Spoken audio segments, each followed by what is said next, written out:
당신은 이제 필요 없어. 우리 가족은 당신 없이도 잘 살 수 있어. 그녀의 말은 칼처럼 내 가슴을 파고들었다. 그 순간 나는 인간으로서의 가치를 부정당한 채 빈 껍데기처럼 서 있었다.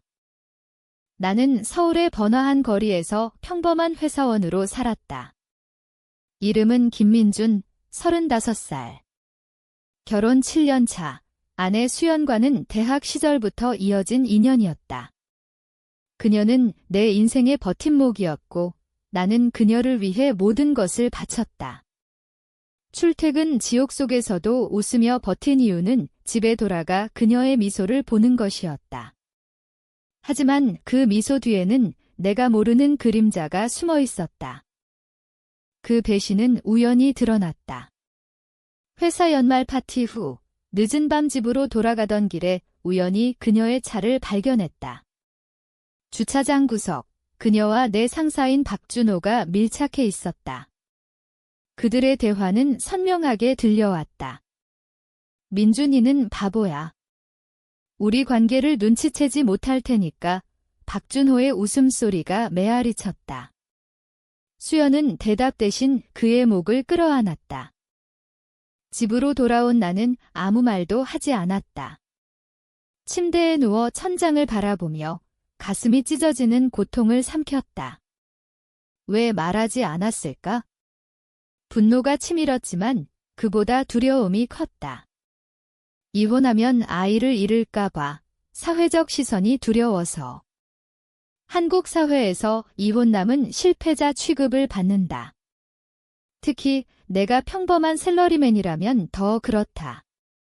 다음 날 아침, 수연은 평소처럼 아침을 차려주며 웃었다.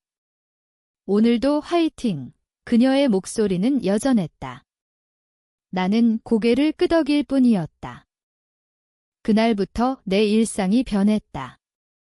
회사에서 박준호를 마주칠 때마다 속이 타들어갔다. 그는 내 상사, 프로젝트를 주무르는 위치에 있었다. 나를 승진 후보에서 밀어내고 수연과 함께 웃는 그의 얼굴을 상상하면 구역질이 났다. 하지만 나는 웃었다. 네, 알겠습니다. 대답하며 고개를 숙였다. 집에서는 수연의 눈빛을 관찰했다. 그녀가 전화를 받을 때 미묘한 미소, 늦은 귀가. 모든 게 증거였다. 왜 바로 대면하지 않았을까? 처음에는 충격 때문이었다. 머릿속에서 그 장면이 반복 재생되며 잠을 이룰 수 없었다. 새벽에 일어나 거울을 보니 눈 밑이 검게 물들어 있었다. 살아야 해, 스스로를 설득했다. 아이를 위해, 직장을 위해. 하지만 그 설득은 점점 변질됐다. 임랭 콩큐도옥 AI, 토이넨라. 그녀의 배신은 단순한 실수가 아니었다. 박준호와의 관계는 몇 달 전부터였다. 그녀의 휴대폰을 몰래 확인한 날 메시지들이 쏟아졌다. 사랑해, 민준 없이 살고 싶어. 그 문장은 내 존재를 지우는 선언이었다. 나는 변하기 시작했다. 매일 아침 출근길 지하철에서 사람들의 얼굴을 관찰했다. 그들은 모두 가면을 쓰고 있었다. 웃으며 인사하지만 속으로는 칼을 갈고 있을 터. 한국 사회는 그런 곳이다. 경쟁과 위계가 모든 걸 지배한다. 나는 그 시스템을 이용하기로 했다. 복수는 폭발이 아니라 서서히 쌓이는 독이었다. 첫 번째 단계는 정보 수집이었다. 회사 컴퓨터에 몰래 접근해 박준호의 이메일을 확인했다. 위험했지만 그의 비밀번호는 추측하기 쉬웠다. 생일과 수연의 이름 조합. 그 안에는 회사 자금 유용 증거가 있었다. 작은 액수지만 반복됐다. 그는 프로젝트 예산을 빼돌려 수연과 데이트에 썼다. 증거를 복사해 숨겨두었다. 집에서는 수연의 일기를 찾았다. 그녀는 여전히 종이 노트를 사용했다. 민주는 지루해. 준호 오빠처럼 열정적이지 않아. 그 글은 내 자존감을 짓밟았다. 하지만 나는 기다렸다. 복수는 타이밍이다. 바로 터뜨리면 그들은 변명할 시간을 가진다. 나는 그들의 관계를 더 깊게 만들기로 했다. 일부러 늦은 야근을 자처하며 수연에게 자유를 주었다. 오늘도 늦을 것 같아. 재미있게 보내. 그녀의 눈에 안도가 스쳤다. 박준호에게는 더 열심히 일하며 신뢰를 쌓았다. 팀장님, 이 프로젝트 제가 맡을게요. 그는 만족스러워했다. 이 과정에서 내 마음이 변했다. 처음에는 고통을 참는 게 전부였다. 하지만 관찰할수록 그들의 약점이 보였다. 수연은 박준호의 돈과 지위를 사랑했다. 그는 권력을 사랑했다. 나는 그걸 이용할 수 있었다. 밤마다 계획을 세우며 경송내 얼굴이 낯설어졌다. 너는 이제 예전 민준이 아니야. 스스로 속삭였다. 복수를 위해 인내하는 건 자신을 잃는 과정이었다. 회사에서 작은 실수를 유도했다.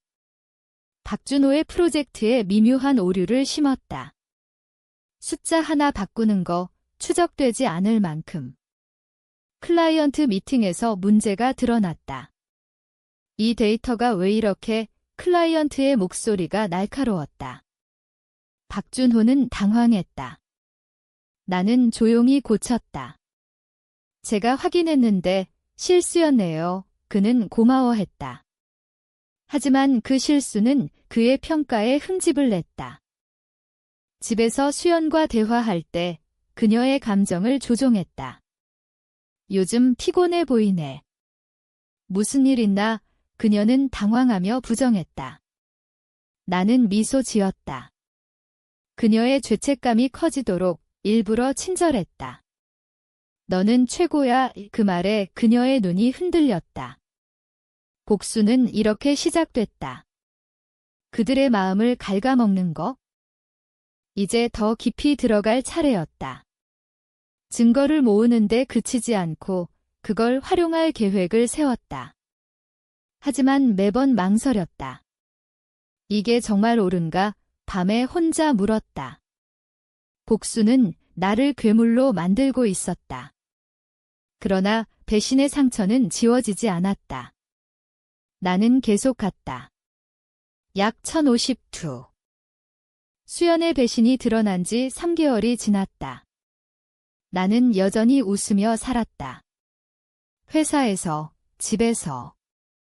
하지만 속으로는 칼을 갈았다. 매일 아침 거울을 보며 오늘도 참아해라고 중얼거렸다. 참는 건 고문이었다. 가슴이 타들어가는 느낌, 밤마다 악몽. 꿈에서 그들의 웃음소리가 들렸다. 깨어나면 땀이 흥건했다. 박준호의 유용 증거를 더 모았다. 회사 서버에 접근해 그의 거래 내역을 캡처했다. 그는 공급업체와 짜고 킥백을 받았다.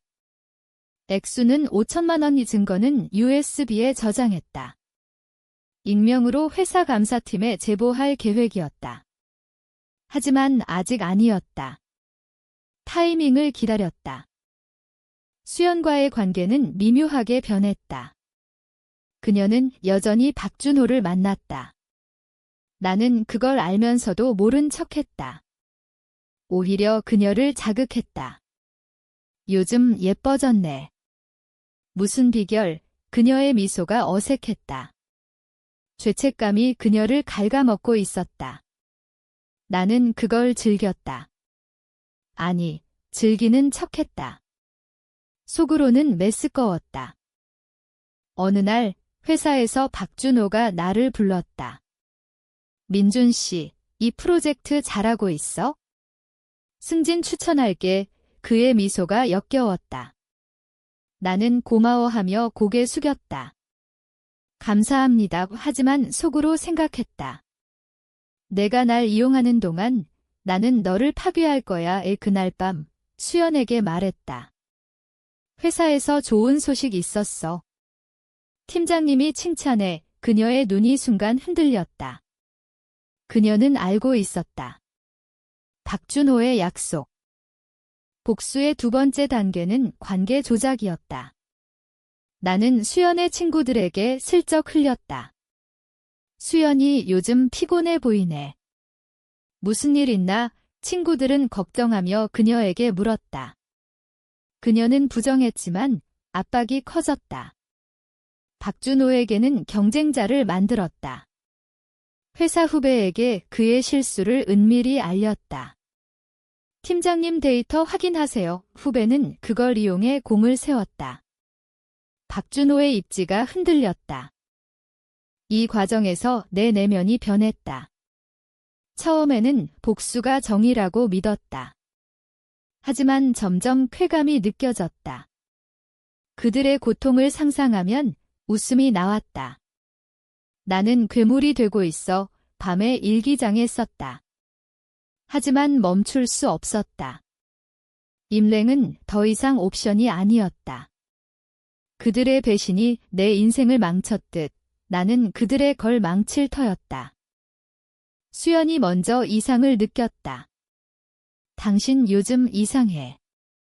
무슨 일 있어? 그녀의 목소리가 떨렸다. 나는 웃었다. 아무것도 아니야. 피곤해서. 하지만 그녀의 눈에 두려움이 스쳤다. 좋았다. 그녀가 불안해하는 게? 박준호의 유용을 폭로할 준비를 했다. 익명 메일로 회사 고층에 보낼 증거를 정리했다. 하지만 망설였다. 이게 끝나면 나도 끝날까? 복수는 나를 소비하고 있었다. 정신적으로 지쳤다. 상담소를 찾았지만 가지 않았다. 스스로 해결해야 해라고 생각했다. 결국 보냈다. 메일은 간단했다. 박준호 팀장의 비리 증거 첨부. 다음 날 회사 분위기가 달라졌다. 감사팀이 움직였다. 박준호는 불안해 보였다. 나를 보며 물었다. 민준 씨, 이상한 메일 봤어. 나는 모른 척했다. 아니요. 수연은 더 불안했다. 박준호로부터 소식을 들었을 터 집에서 그녀가 울었다. 회사에서 무슨 일 있어? 나는 위로했다. 괜찮아질 거야. 하지만 속으로는 웃었다. 그녀의 눈물이 달콤했다. 하지만 가격이 있었다. 나는 잠을 이룰 수 없었다. 죄책감이 밀려왔다. 그들은 나쁜 놈들이야 의 스스로 설득했다. 하지만 미러 속 내 눈이 차가웠다. 인간성이 사라지고 있었다. 감사 조사가 시작됐다. 박준호는 출근 정지됐다. 회사 복도는 소문으로 가득했다. 팀장 비릴에 사람들은 수근거렸다. 나는 조용히 지켜봤다. 내 계획이 작동하고 있었다. 수연은 집에서 무너졌다. 준호 오빠가. 왜? 그녀의 눈물이 흘렀다. 나는 그녀를 안았다. 괜찮아. 진실이 밝혀질 거야. 하지만 그녀의 몸이 떨리는 게 느껴졌다. 그녀는 나를 의심하지 않았다. 아직. 박준호가 나를 찾아왔다. 카페에서. 민준 씨, 도와줘. 누가 날 함정에 빠뜨렸어. 그의 눈이 절박했다. 그는 똑똑했다. 단순한 악당이 아니었다. 증거가 조작됐을 수 있어. 그는 변명했다. 나는 동의하는 척했다. 도와줄게요. 하지만 속으로는 그의 약점을 더 파고들었다. 그날부터 그를 도와주는 척하며 더 많은 증거를 모았다. 그의 집에 초대받아 서류를 봤다. 더 큰 비리가 있었다. 세금 탈루. 나는 사진 찍었다. 법을 이용할 계획이었다. 한국에서 비리는 사회적 사형이다. 수연과의 관계는 균열이 생겼다. 그녀는 박준호를 걱정하며 나에게 화를 냈다. 당신은 왜 그렇게 무심해? 나는 대답했다. 나도 걱정돼. 하지만 그녀의 눈에 의심이 싹 텄다. 좋았다. 그녀가 스스로 무너지게. 내 심리가 변했다. 복수가 중독됐다. 매일 계획을 세우며 쾌감을 느꼈다. 하지만 밤에는 후회했다. 멈춰야 해. 하지만 배신의 기억이 되살아났다. 그들은 날 파괴했어. 논리적으로 설득했다. 수연이 먼저 대면했다. 당신 알아? 우리 관계. 그녀의 목소리가 차가웠다. 나는 놀란 척했다. 무슨 소리야? 그녀는 울며 말했다. 미안해. 하지만 당신 탓이야. 당신은 날 무시했어. 그녀의 변명은 역겨웠다. 나는 참았다. 이혼하자. 그녀가 말했다. 그 순간 분노가 폭발할 뻔했다. 하지만 참았다. 생각해보자. 대신 그녀의 약점을 이용했다. 아이 양육권. 아이를 잃고 싶지 않으면 조용히 해. 그녀의 눈이 커졌다. 이제 그녀가 두려워했다. 박준호의 조사는 깊어졌다. 나는 익명으로 추가 증거를 보냈다.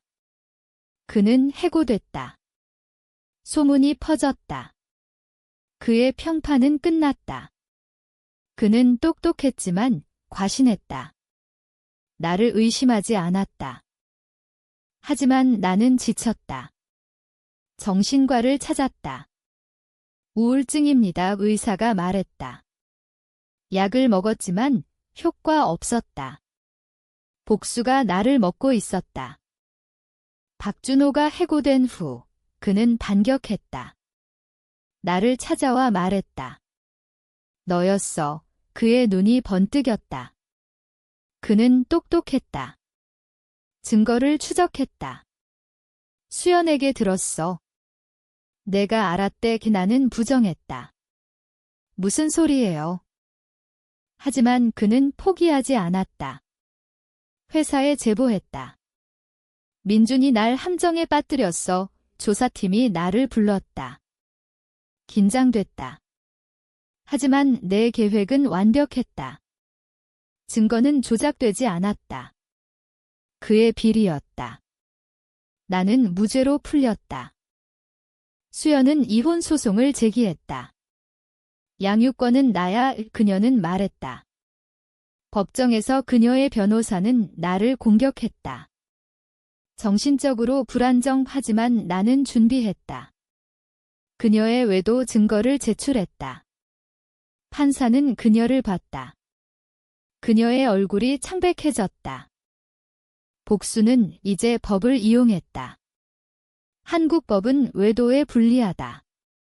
그녀는 패소할 터. 하지만 가격은 컸다. 아이가 상처받았다. 아빠, 왜 엄마랑 싸워? 아이의 말에 가슴이 아팠다. 나는 괴물이었다. 박준호는 더 반격했다. 소문 퍼뜨렸다. 민주는 복수강. 회사 분위기가 나빠졌다. 승진은 물 건너갔다. 나는 고립됐다. 내 내면은 찢어졌다. 이게 원하던 거야? 물었다. 쾌감과 후회가 섞였다. 멈출 수 없었다. 그들의 고통이 내 연료였다. 수연은 무너졌다. 미안해. 용서해. 그녀의 편지.